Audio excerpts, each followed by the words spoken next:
Hello guys! Today I really wanted to share my daily skincare system. It's actually taken me about 16 years of going through a lot of hormonal skin issues, acne breakouts, and a lot of trial and error because I'm sure, like a lot of you have noticed, it's so much more than just finding the perfect product. It was really learning how to understand the three main pillars of our life and our body and our mind. So today I wanted to break down my daily habits, my non-negotiables, because it all ties together to help us feel and look good naturally. We're partnering with Isn't today, one of our favorite K-beauty brands. So let's start off with daily habit number 1, starting with our skin. And I have 4 non-negotiables. Cleansing. So I actually don't cleanse in the morning very often, and it works great for me. And I have combo oily skin, but at nighttime, I always double cleanse. It's also really important because I use sunscreen every day, and sometimes I feel like a cleanser just doesn't get it off enough for me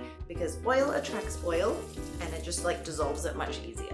Second step of my system is hydration. And I remember talking to Alicia Yoon, who's an esthetician. She said just hydration alone can signal to the melanocytes to stop producing pigment. So that means it's just helping with everything evening out. And when your skin is well hydrated, your pores are less enlarged and filled with oil because it's already balanced. My favorite step is actually toning.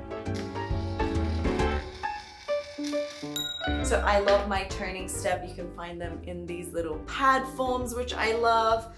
If you like serums, use a serum. If you want both, use both.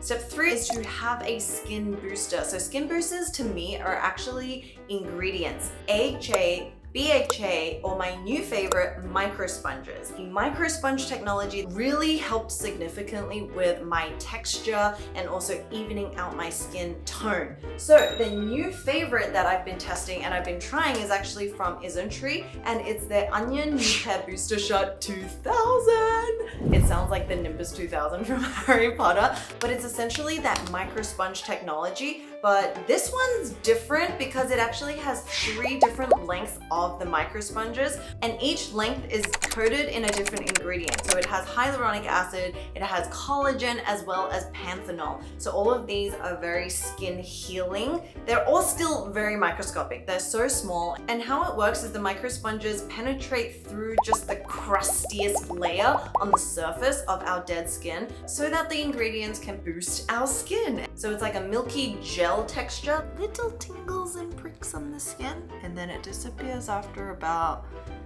30 seconds to a minute, or when you stop massaging it into your face.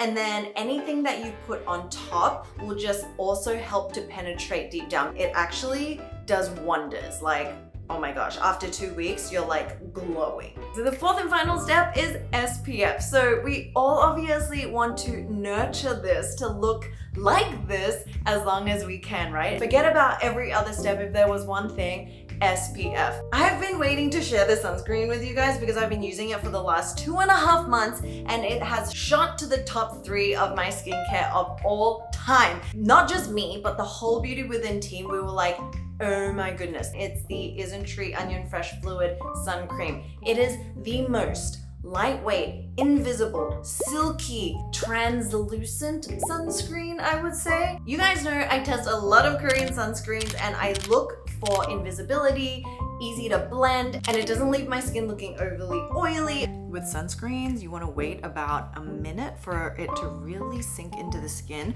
for you to actually see the real finish. So this one settles and dries onto the skin like a radiant skin-like. It's not sticky, it's not shiny, it's your skin, but just a little bit more moisturized, and it's perfect.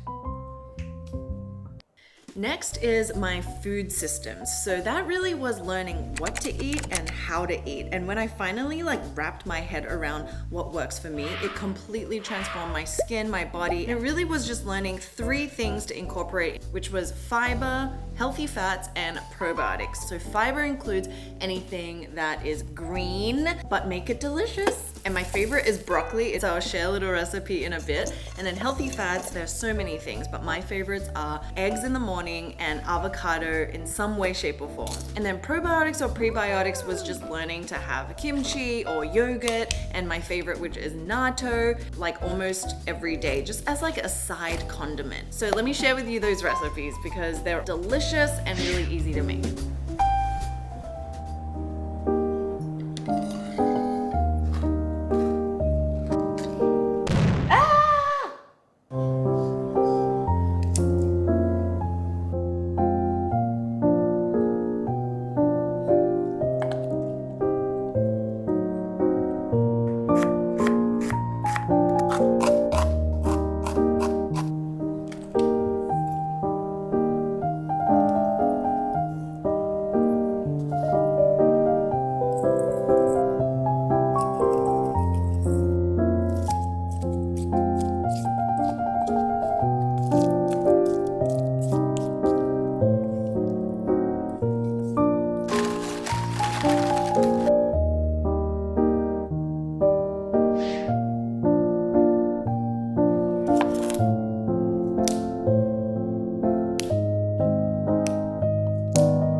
Now the next thing is how to eat. So this isn't like a rule or anything, but I used to overeat, I used to overindulge, and that was just not really good for my gut and also my digestion.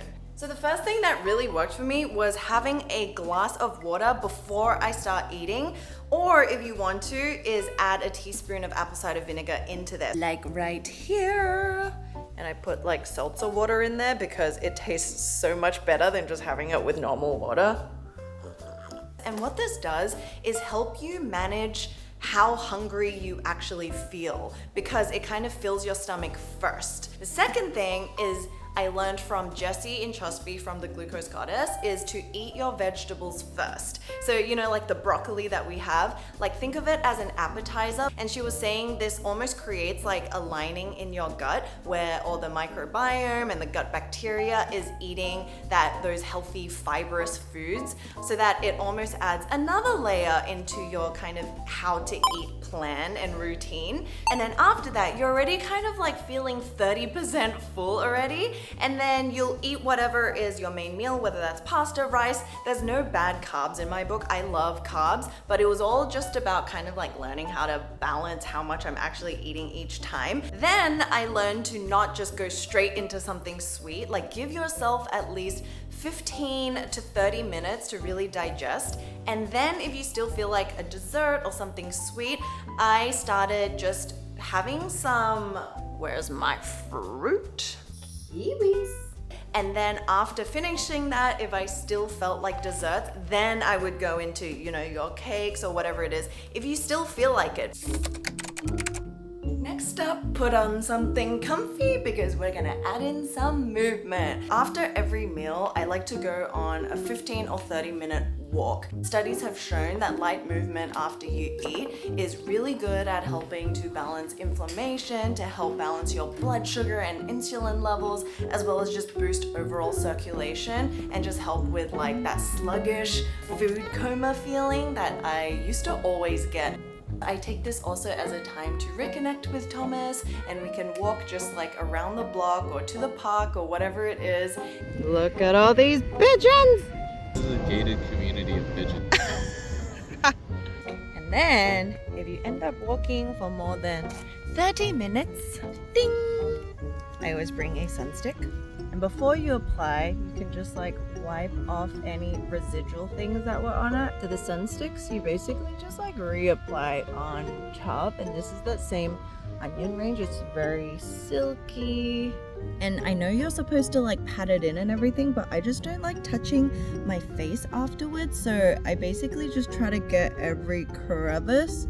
And as you can see, it is very invisible, so it doesn't really matter if you like overdo it. There is no such thing when it comes to sunscreen.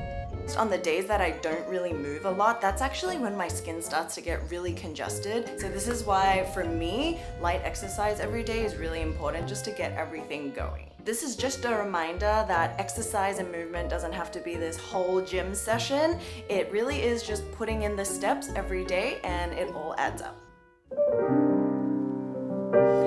Okay, so if you also have fallopian tubes and you get your period every month, I've been saving this little thing for you guys because I've always wanted to share it with you. It's the wheel of our menstrual cycle. Because if you guys don't know, our hormones change every week depending on which week of the cycle we're in. Because in order to ovulate and produce an egg, we need to produce the right amount of hormones. It's linked to oil production, sebum production, stress levels, anxiety levels, all of that. In week 1 and week 2, so basically when we start bleeding to the second week, that's when the estrogen starts to climb. And in week 1 and week 2, your skin is looking fabulous, my friend. Especially week 2, you're like glowing, your skin is clear, you're like sociable, and that's really the glowing window of week 2 when our estrogen is increasing. And then what happens in week 3 and week 4, so basically the 2 weeks before our period, there's this surge of the progesterone and the testosterone and a dip in the estrogen. This is what causes excessive sebum production, which leads to potential breakouts, and our moods change. This is when I feel super exhausted all the time. I start wanting and craving more sweet foods and snacks, and so it's very unnatural for me to have those cravings, but it's also a telltale sign that you're entering this phase of the cycle. And so I'll change my skincare routine and adjust it a little, and it's more about like introspection and slowing down a little. So it's not always going to be perfect. You kind of like gotta let your body do its thing. Okay, so my next daily habit is meditation. And I just found that doing it at night before I go to bed is the most powerful and effective for me because it helps me to process everything from the day. It helps me to kind of reset my mind before I go to bed. It really is this kind of cleansing at the end of the day. There's this Japanese phrase called aobaitori, and it's this beautiful concept of non-comparison to other people and the paths they're on and where I'm at, because we all have such beautiful lives and unique lives. So what I do is just sit in my bed for at least 30 minutes and I listen to my meditation music. And the cool thing is now there's like YouTube, there's Spotify, there's even apps. And what the music really helps with is to drown out the noise and the interfering thoughts that try to come in. And then I feel like your mind and your body start working for you rather than being at war with our own thoughts. And I just think it's so important to give ourselves these daily quiet moments of acceptance and reflection so that we can nurture the feelings and the emotions and thoughts that we're going through, and to give them some attention and like decide what we want to do with it. So yeah. So those are all the things I focus on a daily, weekly, and monthly basis, and it might not seem like much every day, but it's these simple habits that resulted in the most profound changes. Good things take time, and letting our skin and body will take patience and compassion. We got this. Give the video a like if you enjoyed it, and I'll see you in the next one.